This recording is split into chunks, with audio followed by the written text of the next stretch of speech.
Hey, what's going on, everyone? Welcome back to another exciting and action-packed episode of Primetime News. We have so much stuff to go over today, including eBay's crazy promoted listings controversy. So I'm going to weigh in on that.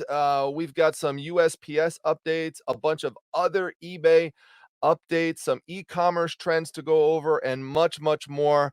But first, we're going to start with an absolutely crazy and hilarious story of an amazing treasure found at a Goodwill store in Texas. All right, so the title here just says it all. Sculpture sold for just $34.99 at a Texas Goodwill turns out to be a priceless Roman bust that is 2,000 years old. That's hilarious. Now, I'm going to weigh in on this in a moment, but first, let me just let the folks at the Today Show explain this in a much better way than I can. So here, let's turn it over to them. Here's Laura Young spotted with this bust, which was not a bust. She paid $34.99 for it. So get this. This is how she drove it home. I guess she got to be in the HOV lane in some ways. And it turns out it's actually from ancient Rome. No. Once belonged to King Ludwig, the first of Bavaria. The bust went missing around World War II. What? How it ended up in Texas, no one knows. It will be on display at the San Antonio Museum of Art before being returned to Germany. So she found the bus, $34.99. She's getting a nominal fee for it. It's not disclosed, but it's a treasure. So for all the times that you walked into a Goodwill or any other thrift store and you saw them price an item that really was just worth a few bucks and they put it at $50 or more because they're trying to get back at resellers, this is the ultimate clapback for the reselling community. It's just so funny. And it just goes to show that there are still treasures that are out there to be found. Most of the time, the staff working at the thrift stores, they just don't know which items are really the treasures and which ones aren't. And the reselling community really does know this best, as well as people who have experience, as this woman does, in archaeological types of items. Now, if you do ever come across an item that's like this, what you want to do is reach out to an auction house to do some research on it on your behalf. And you also want to reach out to an attorney, because that is what this woman did. And the attorney warned her, do not even try to sell this on the black market or on the open market, because what likely happened with this piece is that it likely was stolen in World War II. Now, as it turns out, about 20% of European artwork is believed to have been stolen by the Nazis. This particular piece, though, is believed to have most likely been stolen by a member of the Allied forces, which is most likely how it wound up at a Goodwill store in Texas.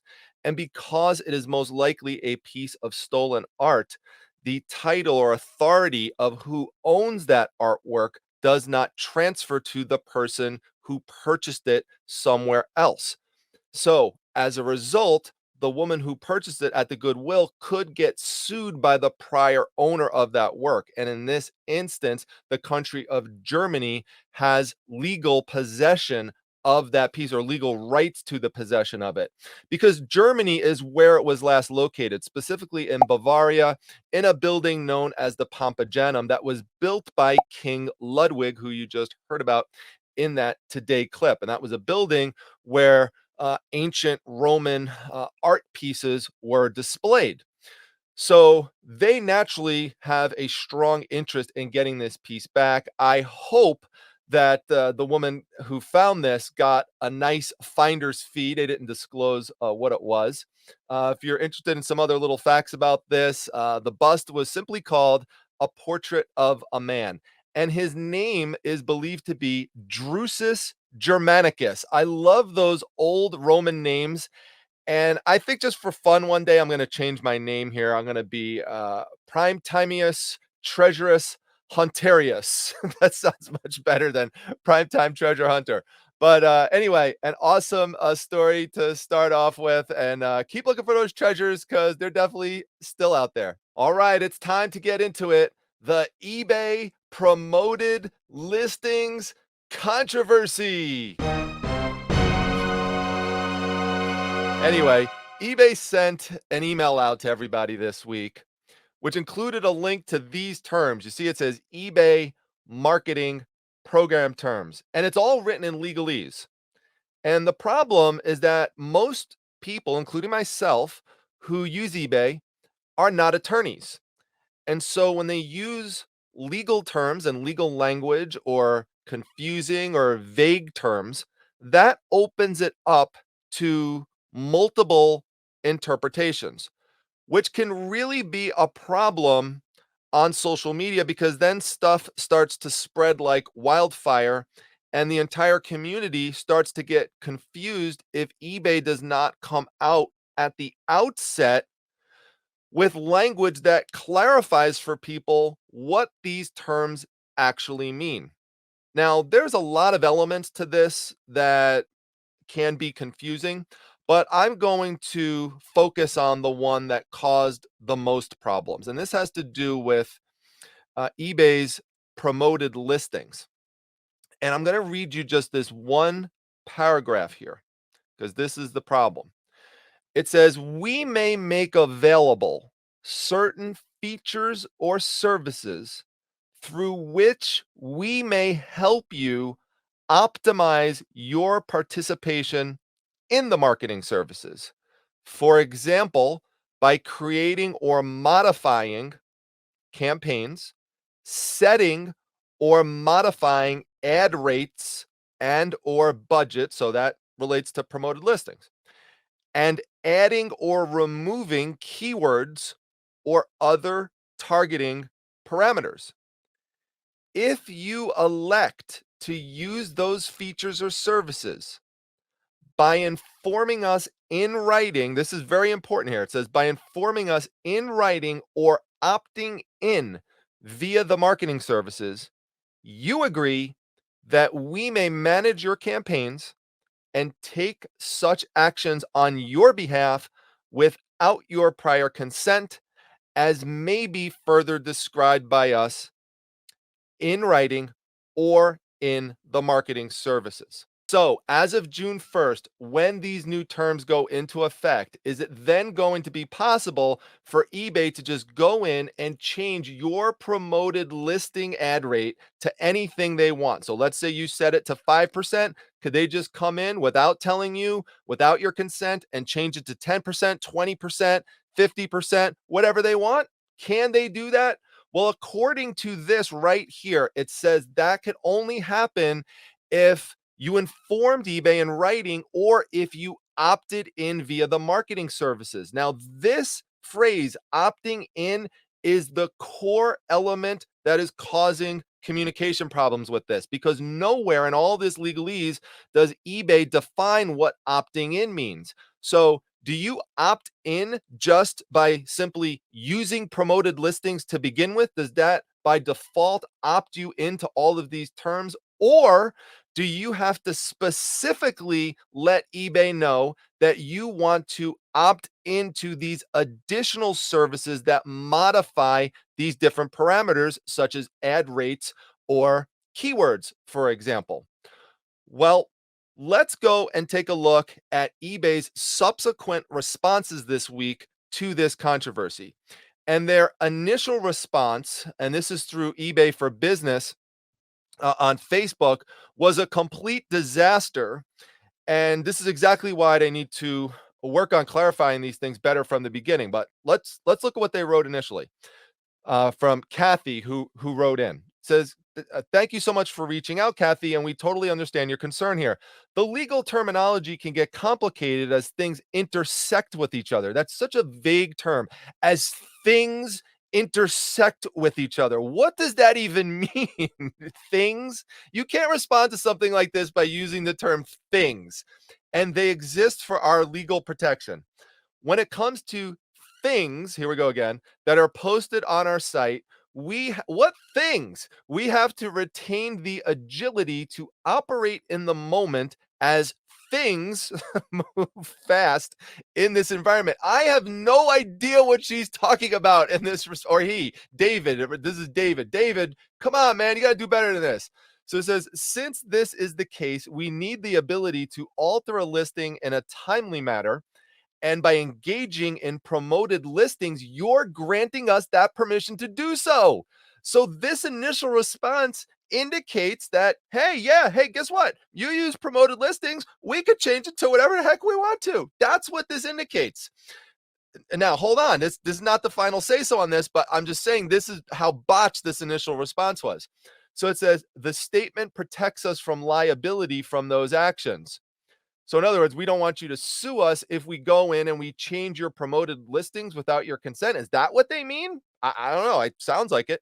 So since other actions could be taken against an account that have nothing to do with the changes made, we have to include these types of statements that protect us from liability from those actions. I hope this makes sense. And if more questions persist, send us a private message.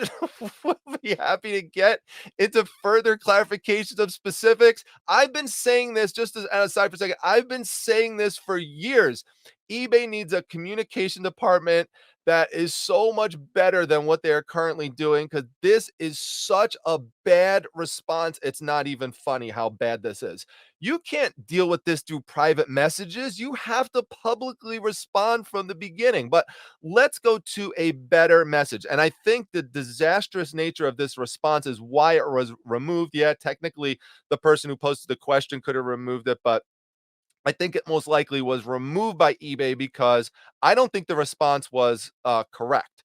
So then we have a response through the eBay moderating team, and this is through the communication boards, which not everyone goes to read, by the way, which is another problem.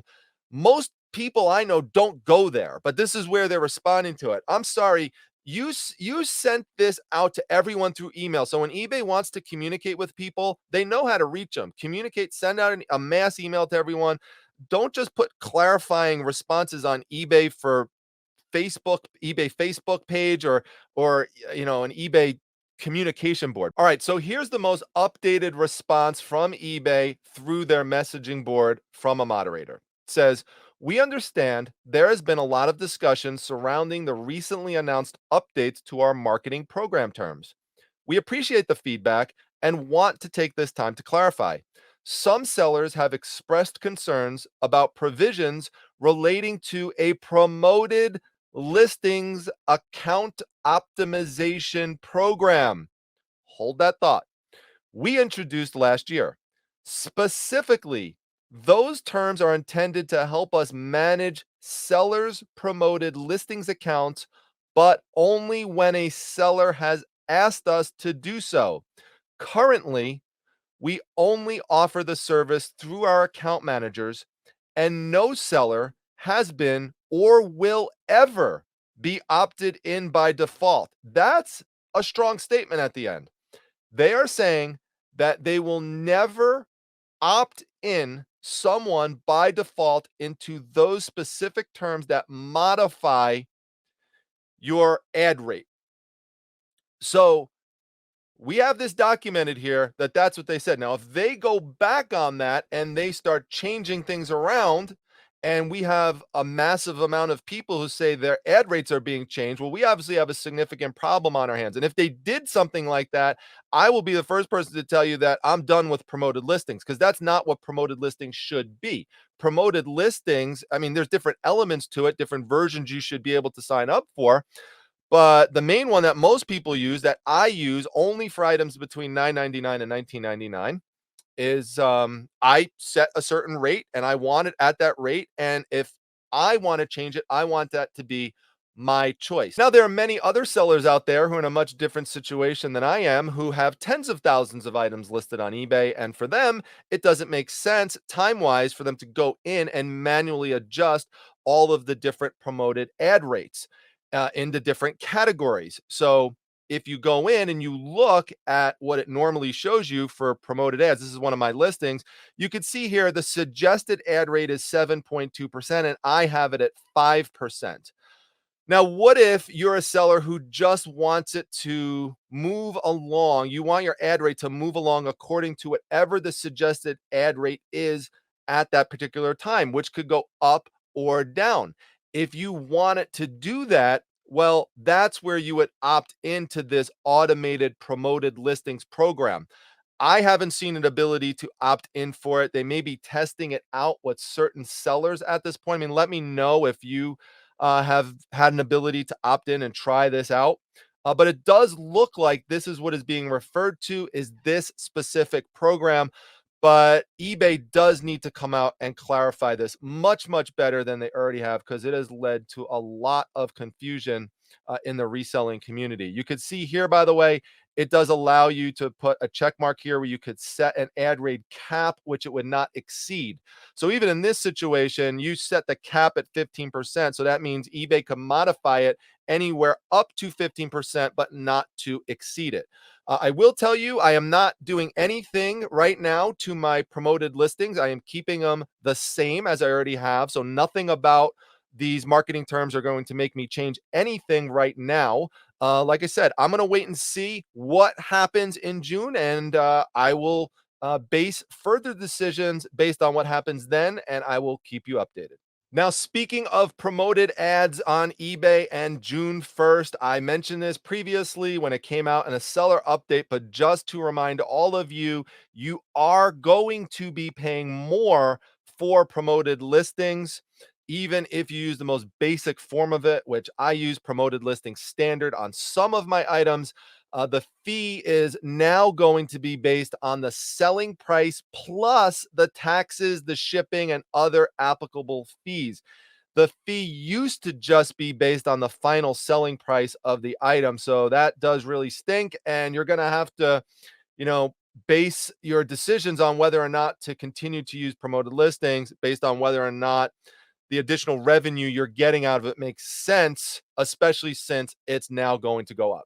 All right, so in some positive eBay news for sellers, they have announced that they will be awarding $10,000 grants to 50 small retailers on the platform. And this is to help do things like build your business up with more physical and digital store improvements, new equipment and inventory, technology, hiring, training, all to support your growth on the platform. So you do have to submit an application if you want to be considered for this. I know one of you already did submit the application based on me posting a link to this in my Facebook group, the Facebook Reselling Resource Center. So can't hurt. Go submit an application and maybe you'll get some nice money to help grow your business. And in other eBay news, they have officially announced this week that they have partnered with PSA to authenticate trading cards that sell for $2,000 or more on the platform. Now, that's good news for buyers and sellers because PSA is one of, if not the most respected card grading company in the industry. They are not going to be grading the cards, they are going to be authenticating them as real. So, fakes are a big problem in the trading card community, and eBay wants to provide buyers confidence that when they spend that type of money on the platform, they are getting the real thing. They are going to eventually, at least this is what their stated goal is to make this service also available for cards that sell for $250 or more. But right now, just to handle the flow and get things started, they're starting at the upper end. So we'll see what happens. Now, in a big announcement this week from USPS, they have announced that their new USPS Connect service is going to be available to all online sellers. And this is huge because what this is going to allow for is you are going to be able to buy discounted postage directly from USPS. So you're not always going to have to go to some third party. You could go directly there. So USPS does provide discounted shipping rates for people who have an account with them, who ship in really large volumes. But with this service, it's going to level the playing field by making these discounted rates available to everyone. Now, I haven't used this yet, and it's unclear whether you could only access it by directly going to USPS Connect or if you could access the rates by for example, this maybe being integrated with eBay in some way or other reselling platforms, but they already have their own contracts with USPS. So it's unclear how that's all going to shake out, but it's interesting and exciting news. All right, now I've been waiting for this story to come out ever since I started talking about the Etsy strike. And they just came out and said that there was really no material impact from the strike. Why? Well, it's because of something that I talked about when I was covering the story initially. And I said a very small percentage of their sellers actually said they were going to participate in the strike. And it turns out that less than 1% of Etsy sellers put their store into vacation mode to participate in the strike. And from a corporate perspective, when Etsy looks at it, that doesn't matter to them. So they're not going to change policy. They're not going to change the ad rates based on that kind of impact, which again, they say is not material.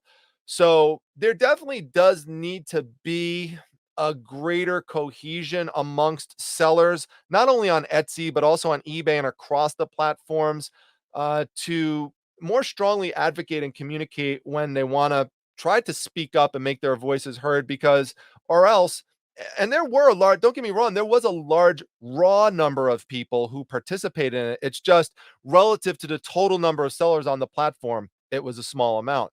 But I do commend the Etsy sellers who participated in the strike for doing this and for making their voices heard. It definitely did make a big impact in terms of public perception that day in the news, because that story was out everywhere. My mailbox was flooded with stories about it. So, Etsy might say it doesn't matter now, but, change often requires small building blocks to get bigger and bigger and bigger and bigger.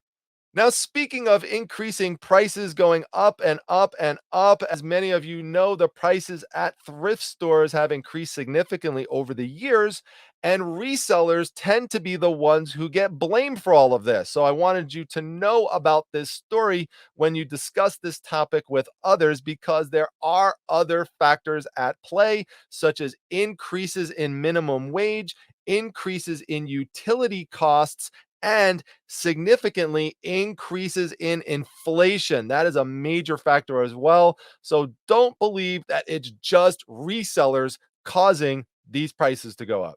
All right, now, if you have noticed that your sales have slowed down significantly this year, you are not alone. A lot of e commerce companies released their first quarter sales data this week, and it's a problem across the board. So if you're selling on eBay and you think it's just an eBay problem, it's not. It's all over the place.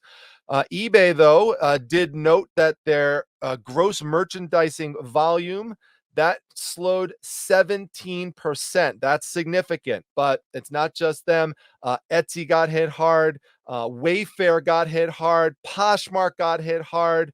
Amazon got absolutely crushed. So when you have Amazon getting crushed and all these other companies, you know that it's something that's causing it that's beyond one specific platform. And what's going on here is that people are going out more.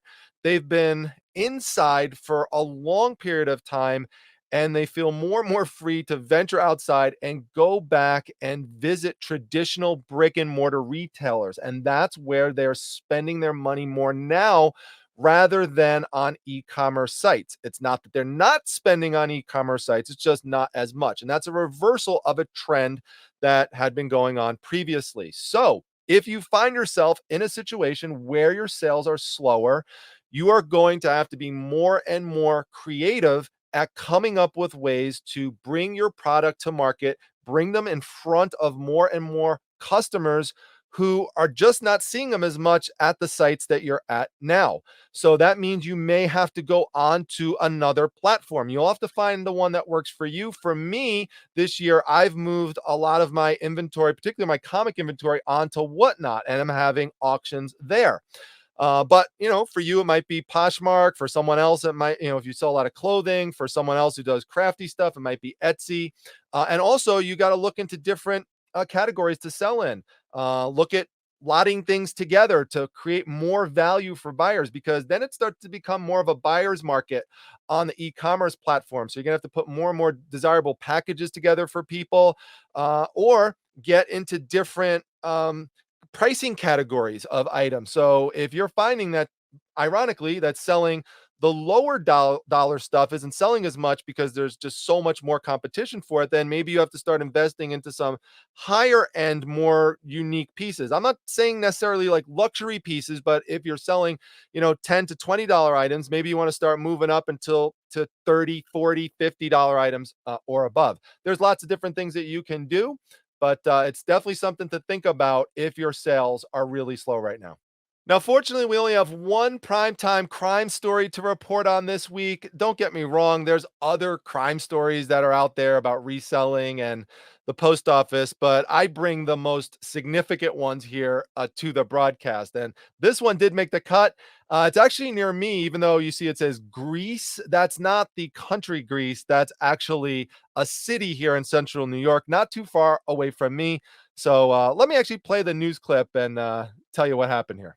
Ralph Minnie is accused of using his position as the postmaster in Greece, the post office system, and some staff to run marijuana and cocaine from California to and in and around Rochester. He and his family are back in court tomorrow afternoon to confirm that bond. We got video of Minnie after today's hearing. Minnie managed the post office on Ladder Road in Greece. The complaint says that he would ship up to 30 pounds of marijuana through the mail and use his then girlfriend and fellow post office employee to deliver it to buyers in Rochester. Her name is Grace Marie Lopez, and she's charged with similar crimes. The complaint details a 4-year investigation using surveillance at the post office, in Minnie's office at the post office, and at his home. The U.S. attorney says the case involves drugs and guns, and quite a lot of them. He said the search of Minnie's home after his arrest found $75,000 worth of drugs, an arsenal of guns, most of which were on his pistol permit, a bulletproof vest, and a Bushmaster rifle stamped with, quote, for law enforcement and military use. The prosecutor said Minnie should stay in jail for violating the public trust. Minnie's lawyer said that Minnie is not a danger to the public. He has no criminal record, no past charges, and all of those guns they found, they've been confiscated by the FBI. Oh yeah, no problem. The guns, they were just confiscated. So yeah, there's no problem. Just let them out. Come on. He could just go get more weapons if he wants to. I mean, I think this guy should just stay there until they put him on trial. But I don't know. That's my opinion. Let me know what yours is down below. All right, now moving on from USPS, we have some FedEx stories this week that are all over the board in terms of emotional reactions that you would have from it. This one involved a FedEx employee that was killed at a facility in Tennessee after being crushed by being caught between a conveyor belt and a conveyor belt motor. Now, I'm not exactly sure how something like that happens. I did ask some people in my Facebook group who worked in FedEx facilities in the past. And if you worked in one, let me know in the comment section. But from the best that they could determine, it most likely was that he was probably trying to clear some type of package jam. And in the process of doing that, this, huge conveyor belt wound up crushing him. It folded down and retracted, and that's how he got killed. So there had to be some safety violations that were violated for something like this to happen. But it's just so sad to see, and a reminder of the dangers when going near a heavy machinery. All right, now there is an interesting FedEx shipping hack that was talked about this week by Erica Kohlberg. She is an attorney who specializes in going through all of the legalese, like we were talking about earlier, and she passes on these money-saving tips to consumers. Her tagline is that she reads the small print so you don't have to. It kind of makes me think that maybe we should hire her to go over those eBay marketing terms and see what she thinks. But she might quit if we hire her to go through those. That's how crazy some of the things could be in eBay land. But who knows? Maybe she can make it through it. But she did get through the FedEx terms. And what she said is that for FedEx Express, if you ever use that, that there's a money back guarantee if your package arrives late for the shipper. So the shipper will get their money back, but you have to claim it. And so if you don't know about it, you can't claim it. Even if it's 60 seconds late, you could claim this. So it's something to look into. As with everything, there's exceptions. It also applies in a way to FedEx Ground, which as resellers, we're more likely to use that than FedEx Express. But for there, you don't get a refund. You would get a credit towards a future order. And that it's not that it could be 60 seconds late. It has to just not get there on the same day. So, you have to go in and read the specifics and see what the exceptions are. But if you're interested in following her, she's got a lot of interesting information, so you can see what she says about the FedEx hack. All right, now for a few more stories on the lighter side. It was very interesting to me as an eBay user and as a big Funko Pop fan to see that eBay jumped in to buy part of the Funko brand. So, what that's going to mean for eBay is that they are going to be the preferred secondary market for Funko products. And that's pretty big. Obviously, you could go to the Funko website itself. That's going to be the primary location. But Whatnot has been making a big push selling Funkos on their site. So that's a good counter move by eBay. Not that they were necessarily doing it as a counter move to Whatnot, but in practicality, that's actually what it is. And also, what they're going to be able to do is release exclusives. So, exclusive eBay drops on the platform for certain Funkos, and Funko collectors will go anywhere for an exclusive drop. And so, that's pretty cool too. So, I thought that was interesting news and a good move by eBay.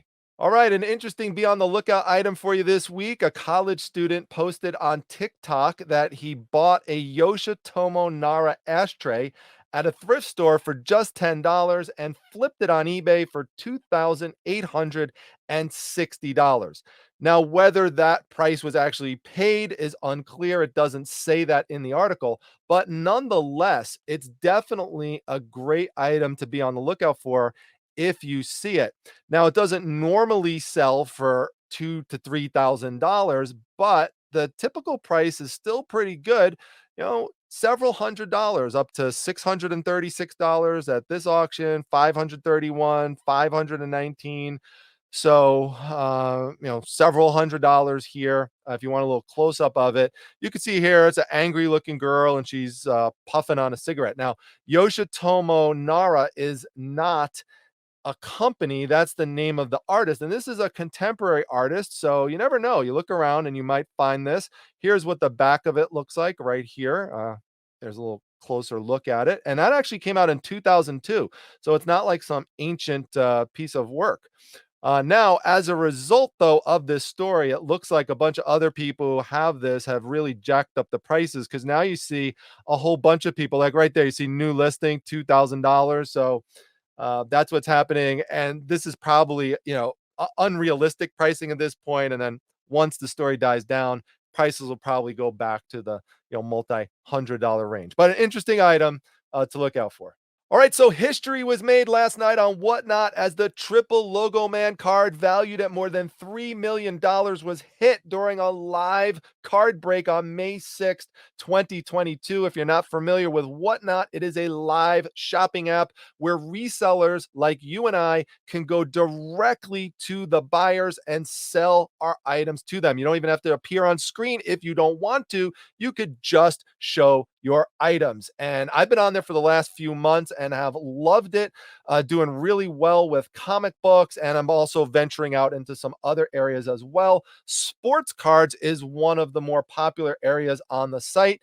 And so Whatnot put a promotional event together where they bought a select number of the Panini Flawless boxes where there was the potential that one of these cards could be in. And then they gave the boxes to select card sellers on the platform. And they told them that if they pulled one of these cards out of the boxes when they broke it open and they actually sold it to one of the buyers, that they would get a Lamborghini.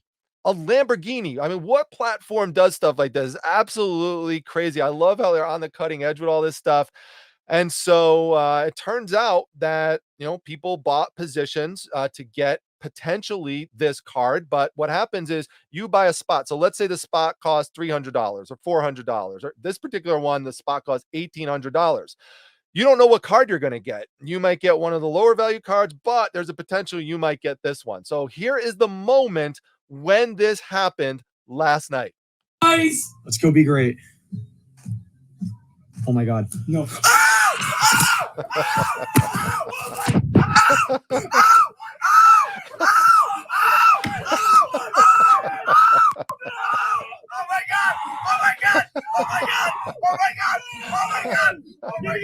Oh my God, I'm crying.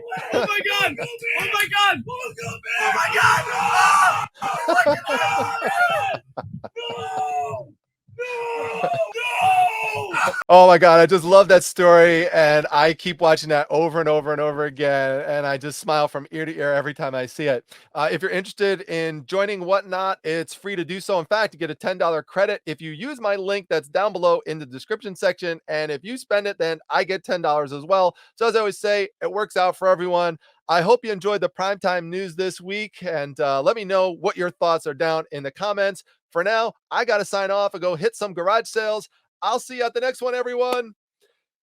Take care.